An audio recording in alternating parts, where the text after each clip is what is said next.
दोस्तों, आज की इस वीडियो में हम भारत में अंग्रेजों के आगमन और भारत पर उनके पूर्ण आधिपत्य की कहानी को संक्षेप में समझेंगे। British east India company Bharat में कैसे आई? दुर्भाग्य से इसका उत्तर भारतीय शासक हैं। दक्षिण व दक्षिण पूर्व एशियाई राष्ट्रों के साथ व्यापार करने के लिए सन 1600 में जॉन वॉट्स और जॉर्ज वाइट द्वारा ब्रिटिश जॉइंट स्टॉक कंपनी, जिसे ईस्ट इंडिया कंपनी के नाम से जाना जाता है, की स्थापना की गई थी। प्रारंभ में ईस्ट इंडिया कंपनी का ब्रिटिश सरकार के साथ कोई सीधा संबंध नहीं था। ब्रिटिश क्राउन जेम्स प्रथम को भारत में व्यापार का अच्छा भविष्य दिखा और सन 1608 में उसने अपने राजदूत सर थॉमस रो को भारत भेजा। उस वक्त मुगलिया शासन की गद्दी पर बैठे जहांगीर को अंग्रेजों ने तरह तरह के कीमती उपहार दिए और भारत में अपना कारखाना लगाने की मांग की। यूरोपीय बाजारों के दुर्लभ सामान और कीमती उपहारों की चमक धमक में खोए जहांगीर ने अंग्रेजों द्वारा कारखाना स्थापित करने की मांग को मान लिया। ब्रिटिश कंपनी ने अपना पहला कारखाना 1619 में सूरत में स्थापित किया और यहीं से शुरू हुआ भारत में ब्रिटिश उपनिवेशवाद। 1634 में मुगल शासक शाहजहां ने अंग्रेजों को बंगाल के क्षेत्र में व्यापार करने के लिए प्रोत्साहित किया। अंग्रेजों ने व्यापार को बढ़ाने के लिए भारतीय राजाओं को वित्तीय सहायता भी प्रदान की। इस चालाक रणनीति के तहत 1639 में ईस्ट इंडिया कंपनी ने दक्षिण भारत पर शासन करने वाले विजयनगर साम्राज्य की अनुमति से मद्रास में अपना दूसरा कारखाना स्थापित किया। जैसा कि हम जानते हैं कि भारत 3 तरफ से समुद्र से घिरा है। भारत पर आधिपत्य के लिए सर्वप्रथम तटीय क्षेत्रों पर आधिपत्य बहुत जरूरी था, और अगर अंग्रेजों की रणनीति को करीब से देखें तो वे भारत के तटीय क्षेत्रों पर हावी होने की ही कोशिश कर रहे थे। गोवा, चटगांव और बम्बई के बंदरगाहों पर पुर्तगाली व्यापारियों का बोलबाला था। सन 1662 में पुर्तगाल की राजकुमारी कैथरीन की शादी ब्रिटिश राजा जेम्स द्वितीय से हो गई और बदले में पुर्तगालियों ने बम्बई के बंदरगाह अंग्रेजों को सौंप दिए। 1668 में अंग्रेजों ने बम्बई में अपना कारखाना स्थापित कर लिया और अब अंग्रेजों ने भारतीय शासकों के साथ किए गए व्यापार के संधियों की अवहेलना भी शुरू कर दी। 1686 में अंग्रेजों ने मुगल शासक औरंगजेब के अधीन बंगाल के गवर्नर शाइस्ता खान के खिलाफ सैनिक अभियान चलाया, जिससे नाखुश औरंगजेब ने बम्बई में अंग्रेजों पर हमला कर दिया। 1 साल के प्रतिरोध के बाद सन 1690 में ईस्ट इंडिया कंपनी ने आत्मसमर्पण कर दिया। कंपनी ने औरंगजेब से क्षमा मांगते हुए क्षतिपूर्ति के लिए बहुत बड़ी रकम अदा की, जिससे औरंगजेब ने अपने सैनिकों को वापस बुला लिया। अंग्रेजों ने ईस्ट इंडिया कंपनी को बम्बई में फिर से स्थापित किया और उसी वर्ष 1690 में कलकत्ता में भी व्यवसाय स्थापित कर लिया। अंग्रेजों ने भारतीय नागरिकों का व्यापार भी किया, जिन्हें दास बनाकर दूसरे देशों में बेचा जाता था। दास व्यापार 1684 में शुरू हुआ, जब एक ब्रिटिश कप्तान रॉबर्ट नॉक्स को मेडागास्कर से सेंट हेलेना तक 250 दासों को खरीदने और परिवहन करने का आदेश दिया गया था।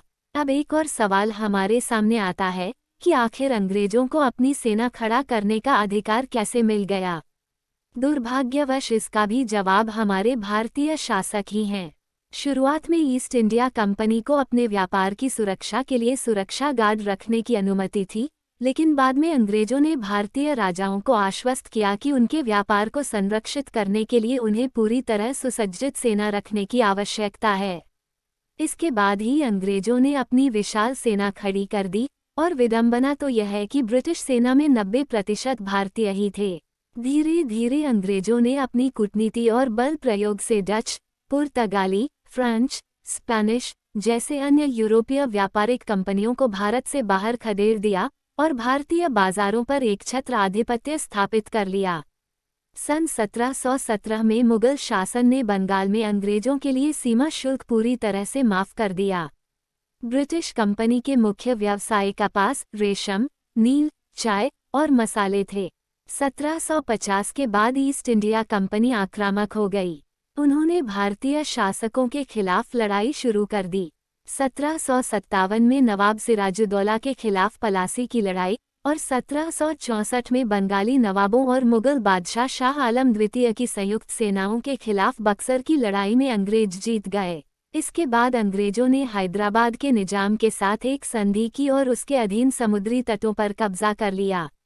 अंग्रेजों ने अब मैसूर की ओर रुख किया और उनसे 4 युद्ध लड़े। पहली 2 लड़ाइयां मैसूर के शासक हैदर अली ने लड़ी और बाद की 2 लड़ाइयां हैदर अली के बेटे टीपू सुल्तान ने लड़ी। एंग्लो मैसूर की चौथी और अंतिम लड़ाई में अंग्रेजों ने टीपू सुल्तान को मार दिया और उसके खजानों पर कब्जा कर लिया।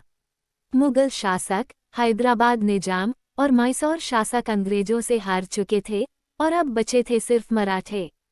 अंग्रेज भारत पर पूर्ण अधिकार चाहते थे, जिसके लिए मराठों को हराना बहुत जरूरी था। प्रथम एंग्लो मराठा युद्ध में मराठों ने ब्रिटिश ईस्ट इंडिया कंपनी के खिलाफ बहादुरी से लड़ाई लड़ी और सालबाई संधि पर हस्ताक्षर करके इस युद्ध को समाप्त कर दिया। द्वितीय युद्ध में मराठा ने उड़ीसा, राजस्थान और गुजरात के कुछ हिस्सों पर नियंत्रण खो दिया। तीसरा एंग्लो मराठा युद्ध मराठा साम्राज्य और ब्रिटिश ईस्ट इंडिया कंपनी के बीच एक अंतिम और निर्णायक संघर्ष था, जिसमें अंग्रेजों ने मराठा साम्राज्य को हरा दिया। यह अंतिम सत्तारूढ़ भारतीय राज्य का अंत था। इस युद्ध के बाद किसी भी राजा के पास वो शक्ति नहीं थी जो ब्रिटिश ईस्ट इंडिया कंपनी को चुनौती दे सके। अंतिम मुगल बादशाह बहादुर शाह जफर, जो अंग्रेजों की कृपा पर जीवित था, 1857 की क्रांति में भागीदारी की वजह से अंग्रेजों ने उसे गिरफ्तार कर बर्मा की जेल में कैद कर दिया और उसके बेटों को मार दिया। हमारे देश की सबसे बड़ी समस्या ये थी कि यहाँ के सभी शासक अपने साम्राज्य विस्तार के लिए आपस में ही लड़ते रहे। अंग्रेज स्वयं ही भारतीय शासकों के बीच मतभेद कराकर उनकी लड़ाई कराते और जो हार जाता उन पर अपना अधिकार जमा लेते। 1857 की क्रांति के बाद भारत में क्रांतिकारी गतिविधियां और आंदोलन बहुत तेज हो गए। अंततः भारतीय क्रांतिकारियों के बलिदान, राजनेताओं के नेतृत्व में किए गए आंदोलन, द्वितीय विश्व युद्ध से लौटे भारतीय सैनिकों और आम नागरिकों के योगदान से हमारे देश को 15 अगस्त 1947 को अंग्रेजों से आज़ादी मिल गई। अंग्रेजों के अत्याचार के खिलाफ भारत में कई ऐसे विद्रोह हुए जिन्हें वामपंथी और पश्चिमी सभ्यता परस्त इतिहासकारों ने पूरी तरह से भुला दिया।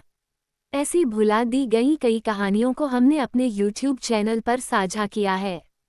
आपसे अनुरोध है कि आप उन वीडियो को जरूर देखें ताकि आपको पता लगे कि देश की आज़ादी के लिए जितना बलिदान भारतीयों ने दिया है, उनकी पूरी जानकारी हमें है ही नहीं। अगर आपको हमारा काम पसंद आया और आप चाहते हैं कि आगे भी हम ऐसी ही ढेर सारी वीडियोस लेकर आएं, तो हमें प्रोत्साहित करने के लिए लाइक, शेयर, कमेंट करें। चैनल को सब्सक्राइब करके बेल आइकन को दबा दें। धन्यवाद।